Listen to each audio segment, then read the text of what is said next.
Olá, boa noite a todos. Segunda-feira, começamos mais uma semana de trabalho juntos. Hoje é 24 de maio. Veja os destaques aqui do Segunda Edição. Barreira contra a nova variante do coronavírus. Uruguaiana monitora a entrada no estado pela fronteira com a Argentina. Será que a medida é eficiente? Mais importante é fazer o rastreamento através de questionários de sinais e sintomas, de fazer a testagem pré-viagem e fazer, idealmente, uma testagem pós-viagem, se definir uma quarentena após a chegada. Vendaval provoca falta de luz, fecha Porto de Rio Grande e derruba estátua no litoral norte. Depois do ciclone, saiba como fica a previsão do tempo. E o dia depois do tetragremista, festa tricolor, flauta nos colorados e a pressão sobre Ramírez. Que gangorra que nada, quem manda nos Pampas há 4 anos é o tricolor. O SBT Rio Grande, Segunda Edição, começa agora e eu te convido. Vem com a gente.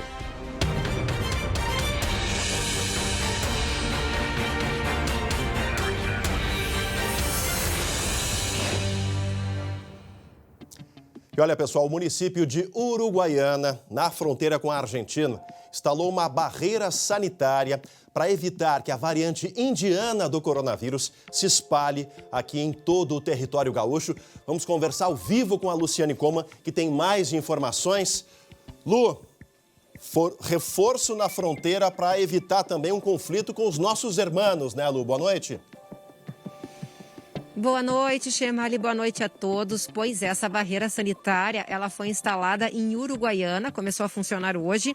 Então, quem entra no Brasil pela aduana tem que parar e passa por uma avaliação médica, que é a verificação da temperatura, oxigenação, frequência cardíaca, e ainda responde um questionário com dados de identificação, além de destino, para onde vai, se teve contato com alguém infectado. Sim. Se a pessoa tiver algum sintoma, ela é encaminhada para realizar um teste.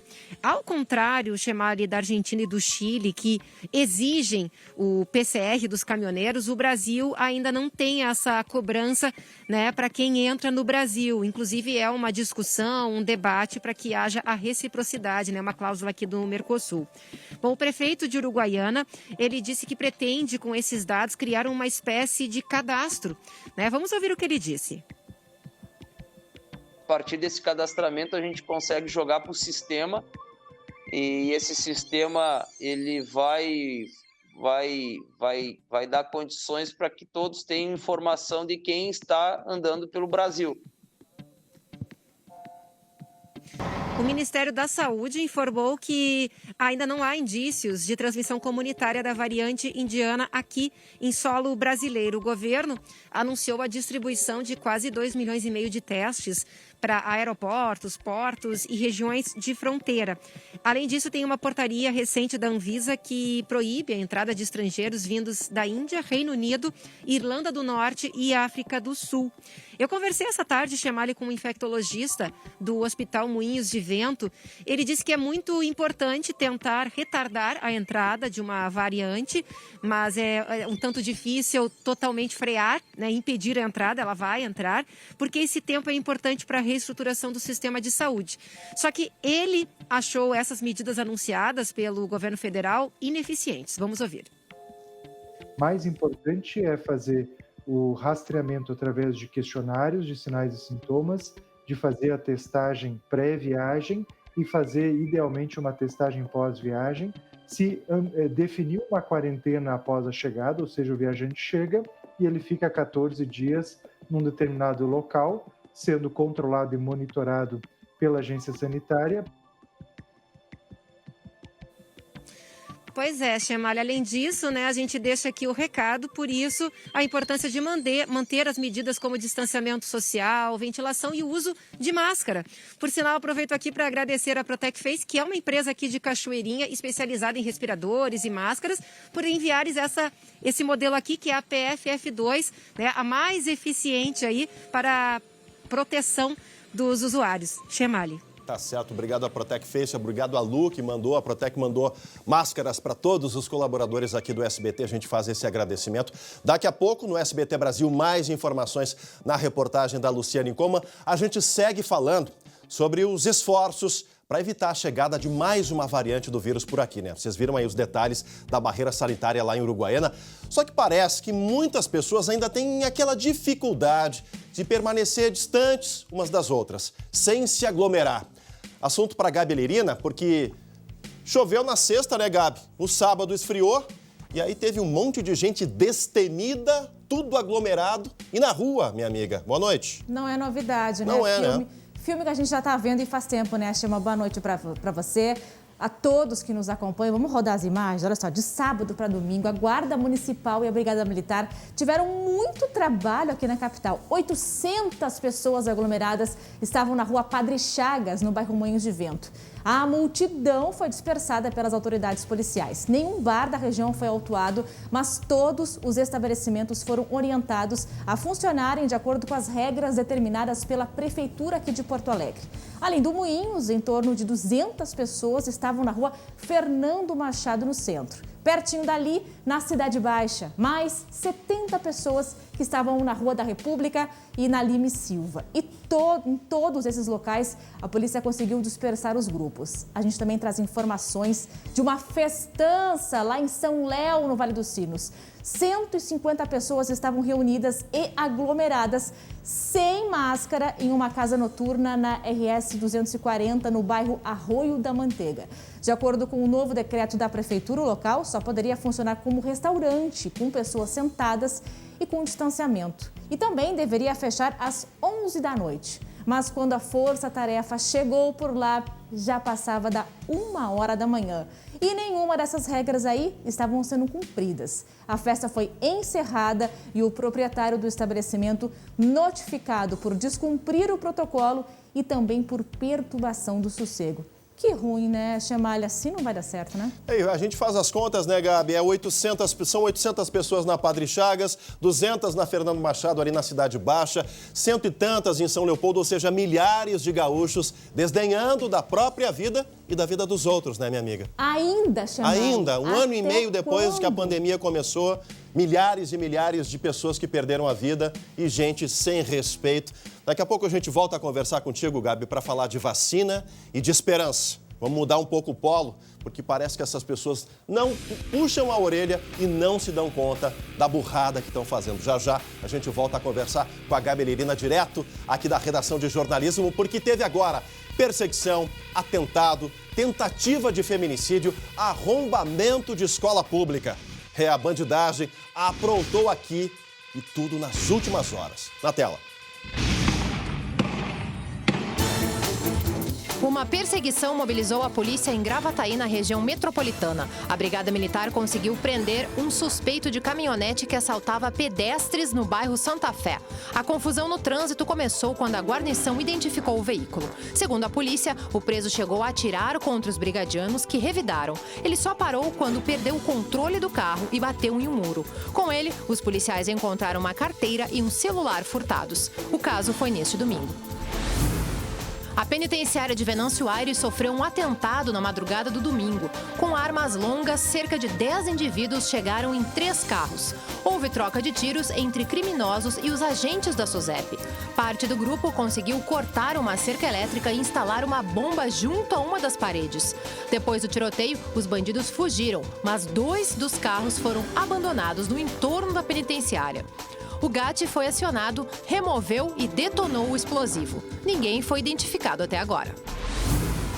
Um homem de 35 anos que dirigia esse veículo foi preso por tentativa de feminicídio por atropelar a ex-companheira. O agressor tem antecedentes por crimes como resistência, desobediência, lesão corporal e agressão.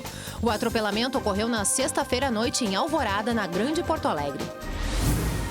Também na sexta-feira, em Gravataí, voltou para a cadeia um homem de 30 anos que estava foragido. A Guarda Municipal capturou o criminoso em flagrante depois de detectar a presença dele pelas câmeras de monitoramento da prefeitura dentro de uma escola de ensino infantil. Ao chegarem na instituição, os policiais deram de cara com um homem que arrombou as janelas para acessar o local. E agora chegou a hora do esporte, a gente fala de futebol porque o Grêmio é tetracampeão gaúcho. Depois de uma final que teve de tudo, gente. Confusão, expulsão e até gols. E claro, muita corneta. Eu vou falar com o mestre das cornetas e das flautas, Glauco Paza, meu amigo. A gangorra tem dono há 4 anos aqui nos Pampas, pelo menos, né, Glauco? Boa noite. Boa noite, Chemali. Pois é, rapaz. Bom, a gente já falou aqui, né? Tão tradicional quanto ele. Vai um aí, Chema. Tá bem friozinho, tá bom, tá gostoso. É muito. E bota bom tomar um chimarrão assim com esse friozinho. Mas tão tradicional quanto o chimarrão é a gangorra no futebol gaúcho. E vamos falar da parte de cima da gangorra primeiro. Vamos lá. Tetracampeão gaúcho, algo que não acontecia desde a década de 80. O empate de 1-1 na Arena favoreceu o tricolor, que já havia vencido por 2-1 lá no Beira-Rio. E vou te dizer o seguinte, o gol do Grêmio, do Ferreirinha, foi um golaço bem construído. O Inter chegou a empatar com o Rodrigo Dourado. Foi um jogo, como você falou, de muita rusga, muita peleia, 2 expulsões. E afinal de contas, a gente sabe que em Grenal sempre tem aquela discussão, aquele bate-boca, mas 2 jogadores saíram do sério, o Rafinha e o Yuri Alberto. No começo do segundo tempo eles foram para a rua, para o chuveiro, e ainda prejudicaram seus times. Mas enfim, esse é um capítulo à parte. O fato é que o Grêmio venceu, comemorou o primeiro título do Thiago Nunes, técnico colorado. Parabéns à torcida tricolor por essa conquista. Agora, do outro lado da gangorra, a gente fala agora da parte de baixo, né, Chema? Por quê? Porque para ganhar, um tem que perder, né? E aí o torcedor colorado hoje, Chemali, deve ter ouvido, tá com a orelha desse tamanho. É muita corneta, muita flauta, como a gente brinca aí, e o técnico na alça de mira. Miguel Ángel Ramírez sofrendo fortes críticas. A novidade agora, Chema, é que a crítica vem do ambiente interno também. Algumas pessoas, inclusive ali, que circundam a direção, muito descontentes com o trabalho do técnico espanhol que está comandando o Internacional. Lembrando que foi o terceiro Grenal dele, perdeu 2 e empatou 1. Mas não é só isso. Os dirigentes, os torcedores, dirigentes assim, ó, do baixo escalão, digamos, criticam a forma com que o time está jogando. Não vem evolução. Então, ó, vamos ficar de olho. A semana é muito importante, Chamari, porque tem Libertadores pro Inter. Não esquece, hein? Você sabe que Libertadores a gente vê muito de perto no SBT, né? Amanhã tem jogo de São Paulo, ao vivo. Na quarta o Inter joga e é o seguinte, ó, tem que confirmar a classificação contra o Always Ready. Gostou do meu inglês? O inglês com chimarrão fica ainda melhor. Então o Inter tem que confirmar a vaga. Olha, um tropeço, eu nem imagino o que pode acontecer. Mas para perder é muito difícil porque o Inter tem um saldo de gols muito bom. Então o Grêmio também joga na semana, joga pela Sul-Americana, está classificado, de sangue doce. E vamos prestar atenção nas próximas horas. Tá bom, seu Chemari? Vou continuar tomando meu chimarrão e te acompanhando aí. Pode Grande ser? Glauco Paza, confirmado, encontro marcado, meu amigo. Tá aí, semana de Libertadores de Sul-Americana. Ramírez pressionado e parabéns ao Thiago Nunes. Gosto muito desse treinador. Chegou em boa hora para o Grêmio. Parabéns ao Grêmio pelo tetracampeonato gaúcho. Fique agora com um recado importante que a FAB da EVT Assessoria tem para ti. Estamos passando por um momento muito complicado, vivendo cheio de incertezas e preocupações. E para piorar, você comprou um carro e está pagando por 2, às vezes até por 3. O banco não para de te ligar e a busca e apreensão está batendo a sua porta. Faça como o nosso cliente Alexandro. Gente, o senhor Alexandro chegou no nosso escritório desesperado, com a dívida do seu carro acima de R$30 mil, busca e apreensão e restrições. E em alguns meses nós conseguimos um acordo de quitação por R$3 mil. É isso mesmo, gente, R$3 mil.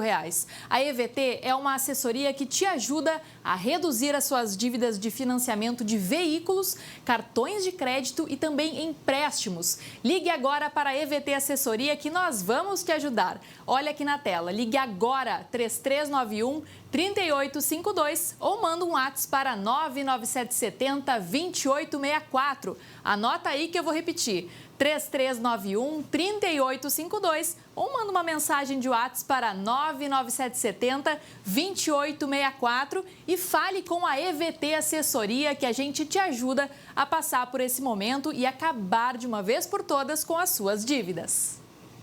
E ainda hoje, aqui no segunda edição, ventos de 70 km por hora provocaram falta de luz, fecharam o porto de Rio Grande e até derrubaram uma estátua de 30 metros aqui no nosso litoral. Depois do ciclone, saiba como fica o tempo aqui no estado. E ainda, o avanço da vacinação contra a Covid aqui para os gaúchos. Gabi Lerina. Isso aí, tem novidade para gestantes e mamães que recém tiveram bebês. Informações sobre a segunda dose e também sobre a vacinação de pessoas com comorbidades.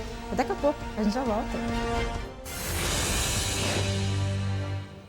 Voltamos ao vivo com a segunda edição para todo o nosso Rio Grande. E agora, para falar de previsão do tempo.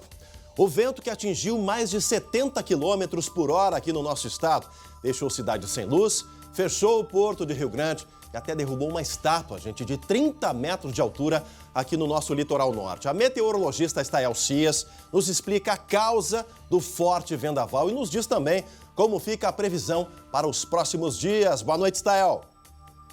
Boa noite, Chemali. Boa noite a vocês que nos assistem em casa. Neste fim de semana, um ciclone extratropical trouxe chuva forte e vento intenso para o Rio Grande do Sul. A chuva gerou acumulados de mais de 100 milímetros em alguns municípios da metade oeste do estado. O vento foi intenso, com rajadas ao redor dos 70 km por hora na Costa Doce, no litoral sul, na zona sul do estado e também na Grande Porto Alegre, trazendo prejuízos à rede elétrica. Muitas pessoas ficaram sem energia.